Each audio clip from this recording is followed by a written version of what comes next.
창세기 지난 시간부터 창세기 1장을 우리 공부합니다. 좀 이렇게 창세기를 우리 공부를 해야 될 것 같아서 대부분을 하다가 이제 올해부터 창세기로 들어갔습니다. 창세기는 모든 것의 시작이라 그랬죠. 창세기. 그래서 지난 시간에 이제 천지를 창조한 이야기를 했습니다. 하나님께서 태초에 천지를 창조하셨다. 무에서 유를 창조하셨다. 무엇으로 창조하셨는가? 말씀으로 창조하셨다. 그래서 말씀으로 빛이 있으라 하니 빛이 있었다. 또 어떻게 했다고요? 물을 이렇게 갈라가지고 하늘 위로 하나 올리고 또 바닥으로 물을 갈라가지고 물을 이렇게 갈라놨다. 물이 어떻게 갈라지는가? 하나님이 갈라셨어요. 그래서 물 가운데에 공간이 있는 것을 하늘이라 그랬어요. 대기권, 대기가 그리고 그 위에 물이 있었고 아래쪽에 물이 있었어요. 또 물을 이렇게 육지하고 물하고 이렇게 구분을 했어요. 그래서 육지가 되고 바다가 되고 이렇게 구분해놨어요. 자, 그리고 이제 물에는 물고기를 만들고 땅에는 나무가 나게 하고 그렇죠? 또 저 하늘에는 해와 달과 별을 이렇게 만들었어요. 또 이 공중에는 새들을 만들었어요. 그렇게 해서 하나님이 만든 이 우주에 이렇게 있어야 될 것들 꽉 차게 잘 만들어 놓으셨어요. 그리고 하나님이 만들 때마다 뭐라고 말씀하셨느냐 하면 보시기에 좋았더라. 그때 히브리 말로 터비래. 터버라 그래. 좋다. 하나님이 참, 하나님도 참 재밌으셔. 자기가 만들어 놓고, 야, 참 좋네? 또 만들어, 야, 좋네, 이런 게. 주부들 음식 만들어 놓고는 자기가 만들어 놓고, 맛있다 하는 거 똑같아. 그래, 야, 맛있지? 먹어봐. 그죠? 그러잖아요. 그렇죠? 하나님 만들어 놓고, 진짜 멋있지? 잘 만들었지? 내가 참 잘 만들었지? 그치? 이런 식이에요, 하나님. 하나님이 그렇게 참 천진난만하신 분이에요. 잘했어. 자기가 만들어 잘했다는 걸 칭찬하죠. 보기에 참 좋아. 너무 좋아. 그만큼 뭡니까? 하나님이 이 삼라만상을 만들 때 최선을 다해서 만들었고 만들어진 것은 최상의 것이라는 거예요. 하나님이 만드는 것이 최상의 것이라는 거예요. 근데 그거 만들 때 뭐로 만들었다고요? 말씀으로 만들었다. 말씀이라는 말이 히브리어로 다바르라고 해요. 다바르라는 말은 말이라는 뜻도 있지만 일이라는 뜻도 있어요. 일하는 것. 그래서 말이라는 단어에 일이라는 뜻이 있다. 이것은 뭘까? 하나님이 다바르로 세상을 창조했다고 하면 하나님의 말씀이 하나님 입에서 나오면은 그 말이 바로 무엇으로 바뀐다? 일로 바뀐다. 사건으로 바뀐다. 즉 말해서 하나님의 말씀은 입에서 나오면은 그 나오는 즉시 무엇이 이루어지는 거예요. 그래서 하나님의 말씀을 다바르다. 빛이 있으라. 그러니까 빛이 딱 있어버린 거예요. 새가 있으라. 그러면 또 새가 있어버린 거예요. 그래서 하나님 전부 하나님이 말씀대로 다 만들어집니다. 그리고 마지막 6째 날에 이제 육축 짐승들과 사람을 만들었어요. 사람을 맨 마지막에 만들었어요. 왜 사람을 맨 마지막에 만들었을까? 참 그것도 참 우리가 생각해보면 참 은혜예요. 사람을 맨 처음 만들어 놓으면요 불편하지 아무것도 없으니까. 그죠? 아무것도 없는데 사람부터 만들어 놔봐요. 그 사람 생고생하지. 그죠? 근데 다른 거 다 만들어 놓고 나서 그 다음에 사람을 만들어 놓으니까 어떻게 사람이 편리한 거예요. 있을 거 다 있으니까. 우리가 어제 집에 이사를 할 때 필요한 물건들 다 갖다 정리정돈 다 해놓고 냉장고에 먹을 거 다 넣어놓고 그러고 나서 사람이 척 들어가면은 얼마나 편해요. 그죠? 그런데 아무것도 없는데 사람부터 먼저 들어가면 어떡해? 이제부터 막 짐도 옮기고 하려고 그러면 고생스럽잖아요. 그것처럼 하나님은 우리 사람을 귀히 여기시고 사랑하셔가지고 다른 거 다 만들어 놓고 그리고 맨 뒤에 사람을 쫙 만들어 놓았다. 그리고 사람을 만들고는 얼마나 보시기 좋았던지 세 번씩이나 보기 좋았다, 보기 좋다, 좋다, 좋다 하는 거예요. 그만큼 우리 사람을 하나님께서 잘 만드셨어요. 자, 그런데 하나님이 사람을 만들 때 이제 오늘 말씀이 나옵니다. 어떻게 이제 사람을 만드시고 사람에게 사람을 만드는 목적이 뭔가 이것이 가르쳐 주는 거예요. 자, 26절에 보니까 하나님이 가라사대 우리의 형상을 따라 우리의 모양대로 우리가 사람을 만들고 하셨어요. 자, 여기 하나님이 우리라는 표현을 했어요. 우리. 왜 우리라고 표현했을까? 이건 여러 가지 그 학자들 간에 의견이 분분한데 엘로힘인데 하나님이 우리라는 것은 하나의 장엄한 하나님이 자신을 아주 장엄한 표현을 쓰기 위해서 복수형을 쓸 때도 있다 그래요. 그 장엄 복수형이라 그래요. 우리라는 복수를 씀으로써 하나님 자신을 장엄하게 드러내고자 하는 그런 표현을 쓴다는 거예요. 그런데 여기서는 그것보다는 하나님은 삼위일체의 하나님이시잖아요. 그죠? 성부 하나님, 성자 하나님, 성령 하나님. 자, 그런데 이 천지를 창조하실 때에 이 삼위일체 하나님이 함께 계셨다는 거예요.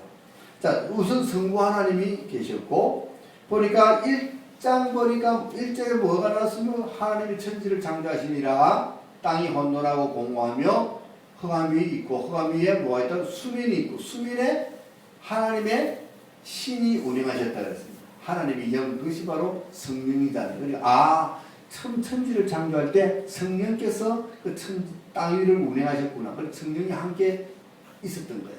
그럼 성자 하나님은 어디 계셨는가? 여기 창세기는 안 나오는데 요한복음 1장에 보면은 태초에 말씀이 계시니라 이 말씀이 하나님과 함께 계셨으니 이 말씀이 곧 하나님이시라. 그 없이는 아무도 이루어진 것이 없다라고 이렇게 하면서 태초에 성자 하나님, 말씀, 하나님의 말씀으로 일컬어지는 성자 하나님이 태초부터 계셨다는 것을 요한복음 1장에서 이야기를 해줘요. 그래서 태초부터 성부 하나님, 성자 하나님, 성령 하나님이 함께 계셨다. 삼위일체 하나님.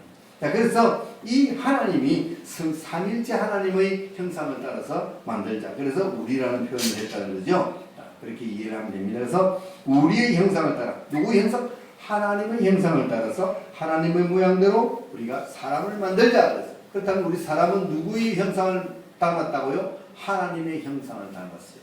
여기 보니까 우리의 형상을 우리의 모양을 그래서 형상과 모양이라는 두 단어가 나옵니다.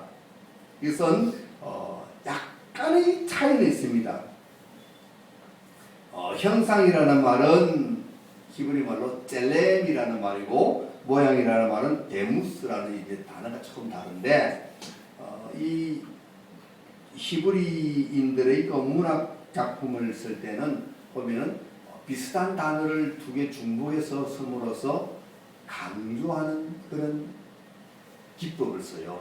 그래서 우리의 형상을 따라서 하고 우리의 모양대로 빼버리고 사람을 만들자 이래도 아무 관계가 없어요. 근데 우리의 형상을 따라서 우리의 모양대로 그러면서 무엇을 강조합니까? 사람이 하나님을 닮게 만들어졌다는 것을 강조하기 위해서 모양이라는 단어와 형상이라는 단어를 중복해서 쓰는 거예요.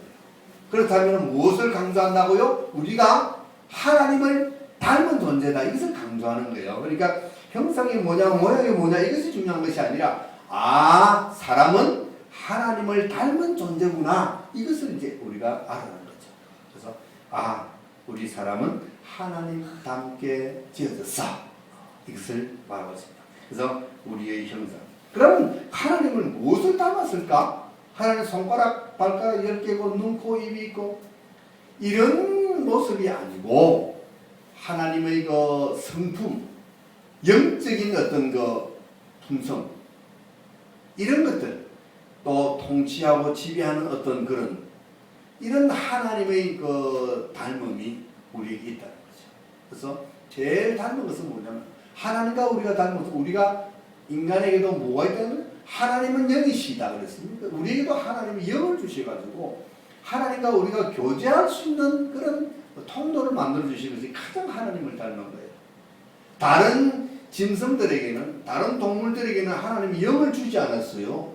하나님 자신의 고유한 그 영이 하나님만 가지고 있는 영이 다른 어떠한 하나님의 피조물에게는 가지 않고 유독 우리 인간에게만 하나님이 그 영을 우리에게 넣어주셨어요. 그래서 우리는 하나님과 닮은 점이 뭐냐니까 영이 있는 영이 닮았어요. 그래서 그 영으로 우리가 하나님과 교제를 하는 거예요. 왜? 그분밖에 찬넬이 그분밖에 안 되니까. 그래서 예배하는 자가 시영과 진정으로 예배할지니 그죠? 하나님은 영이시니 예배하는 자는 시행과 진정으로 예배할지니 그 무슨 말입니까? 하나님은 영이기 때문에 우리도 무엇으로 예배해야 된다?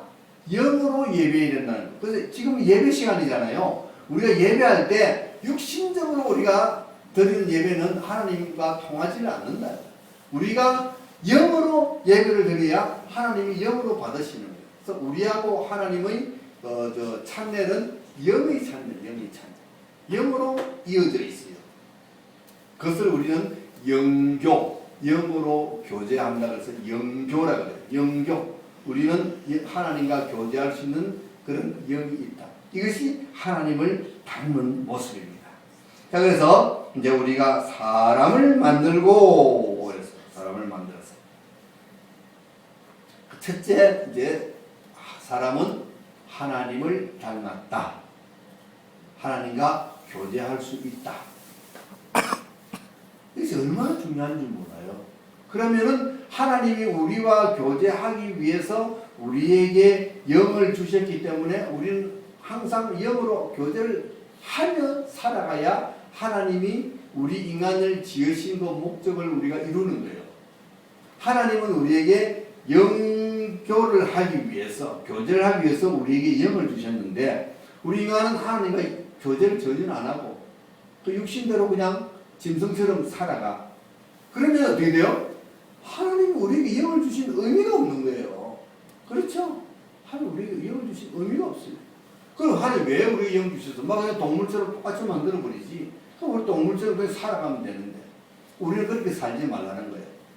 하나님은 우리에게 못하라고 하나님과 항상 교제하면서 살아가라고. 그것이 가장 중요한 핵심이에요. 우리 인간은 하나님과 교제하는 존재다. 저는 하나님과 교제 한 번도 못 해봤는데요. 그럴 수도 있어요. 영이 열리지 않아서 내 안에 영이 있는데 아직까지 그 영교의 기능이 안 열리는 거예요. 하나님이 우리에게 영을 줬어요. 영을. 하나님과 똑같은 영을 줬어요. 그럼 이 영을 가지고 하나님과 교제를 해야 되는데 할 줄 몰라. 안 해봤어 한 번도. 근데 영은 교제 기능이 있어요. 우리에게 주신 그 하나님의 영은 기능이 몇 개가 있어요. 기능이. 영교라는 하나님과 교제하는 기능이 있고 직관이라고 하는 우리 인간의 지혜와 지식으로는 알지 못하지만 영으로서 직감적으로 무엇을 딱 깨닫고 느끼는 그런 초인간적인 그런 것은 깨달음이 있어요. 그것이 바로 우리 영이 가지고 있는 기능이에요. 전혀 내가 알지 못하고 내가 배우지 못한 것이지만 뭔가 짱 하고 알 수 느끼는 게 있어요. 그것을 우리는 그 직관이라고 직관.